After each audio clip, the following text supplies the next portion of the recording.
স্বামীর 4 নম্বর হক এবং স্ত্রীর দায়িত্ব হলো স্বামীর প্রতি শুকরিয়া আদায় করা, স্বামীর কৃতজ্ঞ থাকা। আল্লাহ রাসূল সাল্লাল্লাহু আলাইহি ওয়াসাল্লাম বললেন, আমাকে জাহান্নাম দেখানো হলো। আমি দেখলাম জাহান্নামের অধিবাসীদের মধ্যে অধিকাংশই নারী। কেন অধিকাংশ নারী? কেন?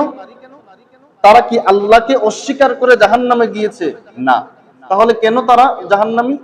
রাসূল আকরাম সাল্লাল্লাহু আলাইহি ওয়াসাল্লাম বলেন, তারা এই জন্য জাহান্নামী যে তারা তাদের স্বামীর প্রতি অকৃতজ্ঞতা প্রকাশ করত, স্বামীর উপকার ভুলে যেত এবং স্বামীর যে ইহসান তা অস্বীকার করত।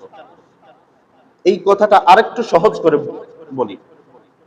স্বামী সারা জীবন তার স্ত্রীকে দিয়ে যাবে, কষ্ট করবে, মাথার ঘাম পায়ে ফেলবে।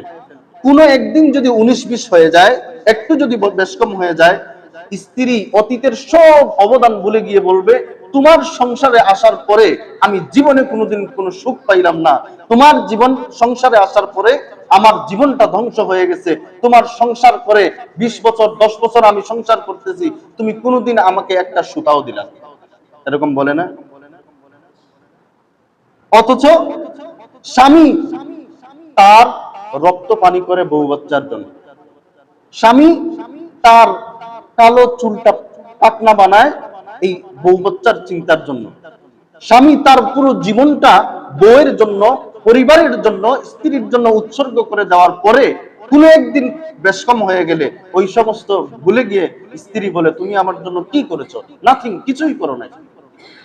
এই ধরনের অকৃতজ্ঞ নারীদের অধিকাংশই হবে জাহান্নামের অধিবাসী। আল্লাহ রাসূল সাল্লাল্লাহু আলাইহি ওয়াসাল্লাম স্বামীর মর্যাদা বর্ণনা করতে গিয়ে বলেন, লাউ কুনতু আমিরান আহাদান আন ইয়াসজুদা লি আহাদিন লা আমারতুল মারআতা আন তাসজুদা লি যাওজিহা। আল্লাহ রাসূল সাল্লাল্লাহু আলাইহি ওয়াসাল্লাম বলেন, আমি যদি কাউকে সিজদা করার নির্দেশ দিতাম, তাহলে দুনিয়ার যে মহিলারা, যে স্ত্রীরা আছে তাদেরকে বলতাম, তোমরা তোমাদের স্বামীদেরকে সিজদা করো। স্বামীর মর্যাদা কতখানি। আমার প্রিয় মা বোনদেরকে বলবো, স্বামীর মর্যাদা সম্পর্কে সচেতন হতে হবে।